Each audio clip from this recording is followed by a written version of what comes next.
दोस्तों ये है इक्वेटर लाइन और इसी लाइन के पैरेलल है हमारी लैटिट्यूड लाइंस और ये है प्री मेरिडियन लाइन जो अर्थ को बीच से डिवाइड करती है और इसी के पैरेलल जो लाइन जा रही है उनको बोलते हैं लॉन्गिट्यूड लाइंस। लेकिन इसी प्री मेरिडियन लाइन को हम ग्रीनविच मेरिडियन लाइन भी बोलते हैं। अब ऐसा क्यों? क्योंकि ये लाइन यूके के ग्रीनविच सिटी से होकर जाती है, इसीलिए इसे ग्रीनविच लाइन भी बोलते हैं। और इसी लाइन को सेंटर मानकर या मैं कहूँ मानक मानकर हम इस लाइन से टाइम कैलकुलेट करते हैं। अब लॉन्गिट्यूड लाइंस तो बहुत सारी दिख रही हैं, तो इसी लाइन को सेंटर क्यों माना गया?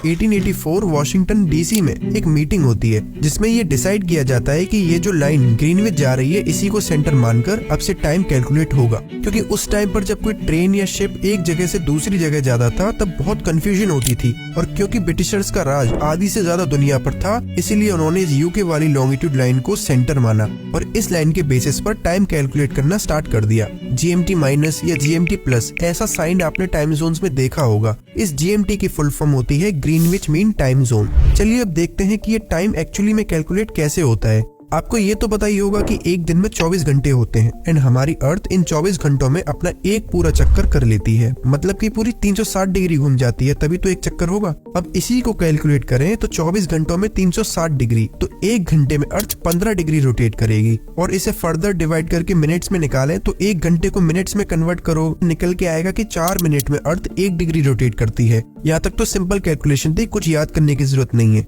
अब मैप पे वापस आते हैं। जो ब्रिटिशर्स ने डिसाइड किया था, अब हम उस लाइन को ड्रॉ करते हैं। ये वाली साइड हो गई ईस्ट, ये हो गई वेस्ट, इसलिए इन कंट्रीज को वेस्टर्न कंट्रीज बोलते हैं। अब दोस्तों यहाँ से समझिएगा, ये है सन और ये है अर्थ। अब अगर हम अज्यूम करें कि इस लाइन के एग्जैक्ट बीच में दोपहर के 12 बज रहे हैं, तो इसका क्या मतलब है? इसका मतलब है कि हमारी ये जो ईस्ट साइड वाली कंट्रीज हैं, ये कंट्रीज ऑलरेडी 12 बजे वाला टाइम पास कर चुकी हैं, क्योंकि अर्थ हमारी वेस्ट टू ईस्ट रोटेट करती है और सन अपनी जगह पे है। तो अगर यहाँ 12 बज रहे हैं तो इन ईस्टर्न कंट्रीज में टाइम ज्यादा हो गया होगा, शाम हो गई होगी, इसलिए ईस्ट वाली साइड को प्लस से डिनोट करते हैं और वेस्टर्न वाली साइड को माइनस से डिनोट करते हैं। अब जो मैंने अभी समझाया है उसे एक छोटे से क्वेश्चन से पक्की तरह दिमाग में बिठा लेते हैं। इसमें लिखा है कि अगर ग्रीनविच लाइन पर दोपहर के 12 बज रहे हैं तो 30 डिग्री वेस्ट पर और 60 डिग्री ईस्ट पर कितना टाइम हो रहा होगा? तो हमें ये पता है कि एक घंटे में 15 डिग्री होते हैं और यहाँ 30 डिग्री पूछा है, तो 15 इंटू 2 यानी 30 डिग्री में 2 घंटे होंगे। अब क्योंकि हमसे वेस्ट में पूछा गया है तो 12 बजे में से 2 घंटे माइनस कर देंगे और हमारा टाइम आएगा 10 AM। तो सिमिलरली हम ईस्ट वाले केस में करेंगे तो 15 डिग्री में 1 घंटे मतलब 60 डिग्रीज में 4 घंटे होंगे। तो 12 बजे में हम 4 घंटे अगर ऐड कर देंगे तो शाम के 4 बज रहे होंगे इस ईस्टर्न साइड में।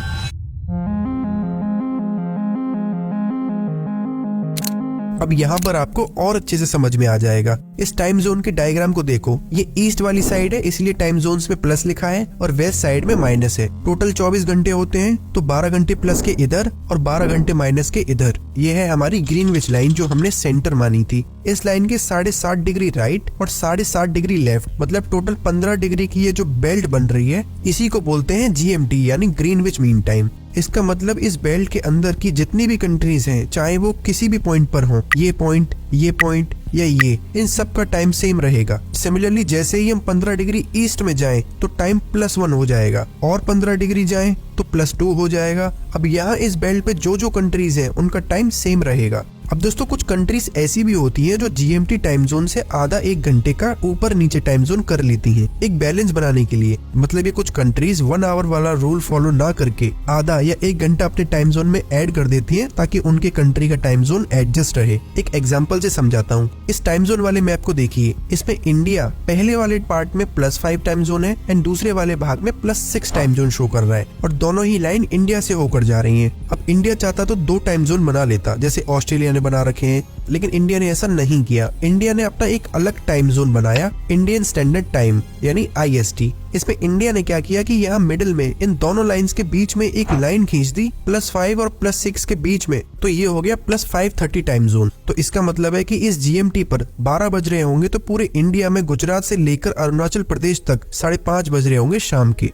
अब हालांकि ऐसा होना तो नहीं चाहिए, क्योंकि अगर गुजरात से अरुणाचल प्रदेश के बीच के गैप को देखें तो पूरा 2 घंटे का गैप है और इसी बात पर नॉर्थ ईस्टर्न लोग काफी कंप्लेन करते हैं, उनकी वर्क लाइफ खराब होती है, क्योंकि अरुणाचल और असम साइड में सूरज जल्दी उग जाता है और सुबह जल्दी हो जाती है और शाम भी जल्दी हो जाती है। अगर इंडियन स्टैंडर्ड टाइम से देखें तो लगभग 5 बजे शाम के असम और अरुणाचल में रात हो जाती है, वहीं गुजरात में सूरज दिखता है। अब इंडियन गवर्नमेंट नहीं चाहती 2 टाइम जोन्स बनाना, क्योंकि 1906 से पहले इंडिया 2 टाइम जोन्स फॉलो करता था, एक था बॉम्बे टाइम जोन और दूसरा था कलकत्ता टाइम जोन। तो अंग्रेजों को बड़ी दिक्कत आती थी, बहुत कंफ्यूजन होती थी टाइमिंग्स को लेकर। फिर 1906 में एक ही टाइम जोन बना दिया गया और फिर 2006 में एक रिकमेंडेशन आई कि इंडिया में फिर से 2 टाइम जोन बना दो, लेकिन अभी तक इस पर कोई फैसला नहीं लिया गया। अब दोस्तों सेम तरीके से जैसे ये जीएमटी लाइन ग्रीनविच से होकर जाती है, वैसे ही हमारी ये लाइन जो इंडियन स्टैंडर्ड लाइन है मिर्जापुर से होकर गुजरती है और ये लाइन 82.5 डिग्री लॉन्गिट्यूड पर है। तो दोस्तों मैं उम्मीद करता हूँ कि अगर आप कभी ऐसा टाइम जोन का मैप आगे देखेंगे तो आपको कभी कंफ्यूजन नहीं होगी और आप किसी भी कंट्री का टाइम फटाफट निकाल लोगे।